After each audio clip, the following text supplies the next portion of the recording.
Hi guys. So this is my 6-month postpartum update. I know I'm super late and I'm really sorry about that, but I thought it's better to be late than never.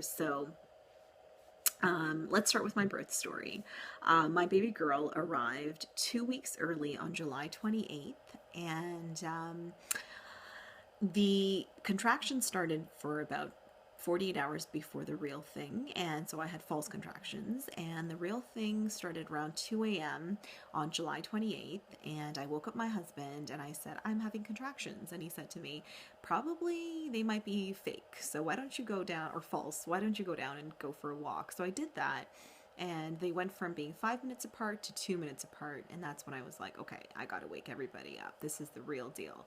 But somewhere in that time I managed to take a shower. So I woke my husband up, woke my parents up, that I'm back at home with my parents, so for their help, and it's been great. So yeah, and we got to the hospital, we rushed there, and once I got there, midway, like as I'm walking to the reception area, I broke down. And I think I was crying not so much because of the pain, but I was doubting myself. I was like, could I handle this? Really? Can I do this?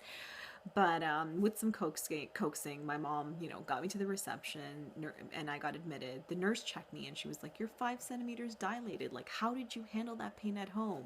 And I was like, "I don't know, but I'm ready to have this baby." So yeah, I did give in to having an epidural.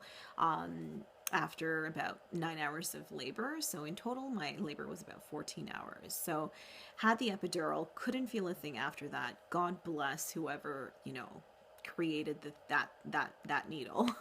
Um, and I pushed for about 3 hours for my baby to come out. The first hour, they kept calling the OB on the system. There was no reply. I think she was having lunch. She wasn't my OB. She was someone who was on call that day. And the nurse was like, "You're ready to push." And I did, and nothing happened. And when the OB came, she was like, "You push for no reason because the baby was not in the right position. Baby was head up instead of being head down." So she went in there manually with her hand and rotated my baby. And 2 hours after that, baby arrived after an episiotomy. Didn't feel a thing then, but obviously the episiotomy was very painful after. My best piece of advice for that is witch hazel and pads. So put witch hazel on a pad and wear the pad. It did really help me. And also, I believe there's another product. I'll try to update it in the down bar. I believe it's Mama's, Baby Mama's product or something. It's a witch hazel spray. That helped me immensely as well with the stitches and the pain and all that. So yeah, baby arrived. I was group B strep positive. That was a huge concern of mine, but my water didn't break until the OB broke it. So I got my, I think, 3 rounds of antibiotics before baby came. So that was good.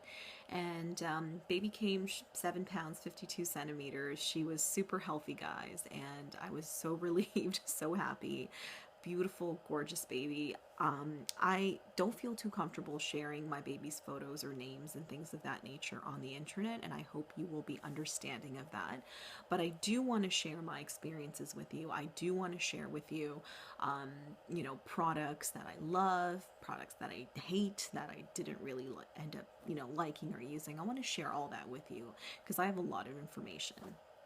So I hope you'll keep watching my videos because there's a lot to come. I'm back. And yeah, other experiences. Breastfeeding was a huge problem for me.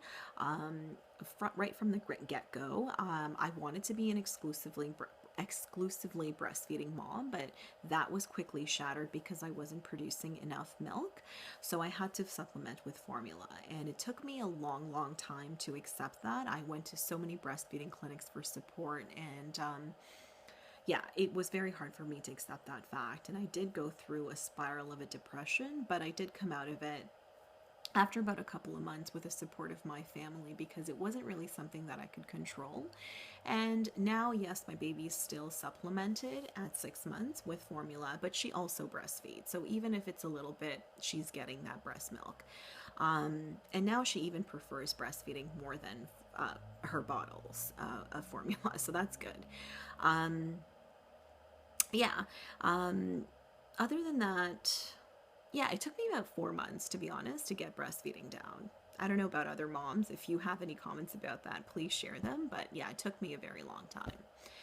Um, Other than that, in the 6 months, a lot has happened. And in terms of products, maybe I'll do more reviews on the things that I've, like my mattress that I bought, my Naturepedic mattress, our crib, our Peg Perego car seat, and all that stuff. I've also become like an organic freak. Everything I buy for her has to be PVC free, BPA free, phthalate free.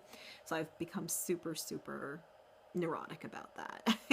So I'll maybe share products with you that I've come to learn about, and those brands and etc. in the future.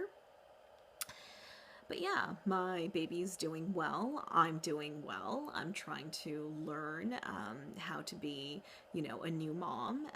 It is quite a learning progress, as you may know, or for those who are pregnant expecting, just know that it is a learning curve and you'll get the hang of it. As they say, your instincts do kick in. But yeah, I am super blessed and super happy to have her in my life. It's the biggest blessing that God has given me. So I am so grateful to have my baby girl in my life. And all of you know how much of a struggle I had when I was pregnant with all the, negative things that I had to go through from the start of my pregnancy. But ultimately, she's here and she's gorgeous, and that's what counts. So yeah, I hope you've enjoyed this update. I know it's late again, so sorry, but look out for me because there will be more videos coming up, and I'll catch you guys soon. Take care, guys. Give me a thumbs up and comment below. Bye.